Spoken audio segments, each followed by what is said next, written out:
ఒకరోజు ఒక అమ్మాయి అలా వెళ్తూ ఉంది. దారిలో ఒక కోతి, నేను నీ మీద ఎక్కుతాను, 4 అడుగులు వెయ్యి, తర్వాత నేను నీకేమిస్తానో చూడు అంటే అమ్మాయి చూసింది అనుకుని నడుచుకుంటూ వెళ్ళిపోయింది. దాని తర్వాత ఒక నెమలి, 4 అడుగులు నాతో పాటి, నీకు రంగుల ప్రపంచం అంటే ఏంటో చూపిస్తాను అని.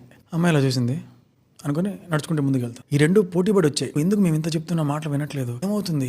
అమ్మాయి ఏం చెప్పింది తెలుసా? నాకు అదంతా కాదు, నేను ఒక స్టూడెంట్ని, చదువుకొని మంచి నాలెడ్జ్ గెయిన్ చేసి దాంతో కొన్నాళ్ళు పని చేసి తర్వాత ఒక బిజినెస్ పెట్టి మా అమ్మ నాన్న వాళ్ళని బాగా చూసుకోవాలి, అది నా కర్తవ్యం, నేను అది చేసుకుంటా అని చెప్పి వెళ్ళిపోయింది. ఈ కథ లాంచ్. ఇప్పుడు నీకు ఒక విషయం చెప్పబోతున్నా. మనకు ఒక గోల్ ఉంటుంది కదా, అసలు గోల్ ఎందుకు పెట్టుకోవాలి తెలుసా? ఆ గోల్ని అచీవ్ చేయాలి, లైఫ్ లో ముందుకు వెళ్ళాలి అని ఒక గోల్ పెట్టుకుంటాం. కానీ దాని వెనక ఇంకొక ఇంపార్టెంట్ విషయం ఒకటి జరుగుతుంది. అసలు నీ గోలే లేదనుకో, నిద్ర లేస్తావు, ఏం పని చేయాలి? ఫ్రెండ్ ఫోన్ చేస్తాడు, అరే మా అక్క పెళ్లిరా, పక్కన ఊర్లో వెళ్దాం పదరా. ఇంకోటి ఫోన్ చేస్తాడు, అరే సాయంకాలం మంది వేద్దాం రా, వేద్దాం. ఒకటి ఇది నేను చెయ్యాలి, ఈ డేస్ లో ఇన్ని ఫినిష్ చేయాలి, ఇది నేను నేర్చుకోవాలి, ఇది సాధించాలని ఒకటి పెట్టుకోలేదు. అలా పెట్టుకున్నప్పుడు ఏం చెప్తావంటే, అరే రారా అంటే, లేదరా ఈరోజు ఈవినింగ్ ఈ పని ఉంది, నేను రాను, నువ్వు వెళ్ళు. మొత్తం ఆక్యుపై అవుతావు. అసలు గోల్ పెట్టుకునేది ఎందుకు అంటే నువ్వు ఒక దిశగా వెళ్ళడానికి. అది ఈ డేస్ లో ఇన్ని ఫినిష్ చేయాలి, ఇది నేను నేర్చుకోవాలి, ఇది సాధించాలని ఒకటి పెట్టుకోలేదు. అలా పెట్టుకున్నప్పుడు ఏం చెప్తావంటే, అరే రారా అంటే, లేదరా ఈరోజు ఈవినింగ్ ఈ పని ఉంది, నేను రాను, నువ్వు వెళ్ళు. మొత్తం ఆక్యుపై అవుతావు. అసలు గోల్ పెట్టుకునేది ఎందుకు అంటే నువ్వు ఒక దిశగా వెళ్ళడానికి. అది సాధిస్తావా సాధించవా తర్వాత సంగతి. A person who is not committed to anything can be distracted by everything. ఇంతకుముందు ఆ అమ్మాయి ఇంకా వేరే ఏ డిస్ట్రాక్షన్స్ కి తను డిస్ట్రాక్ట్ అవ్వలేదు. మనం కూడా అంతే,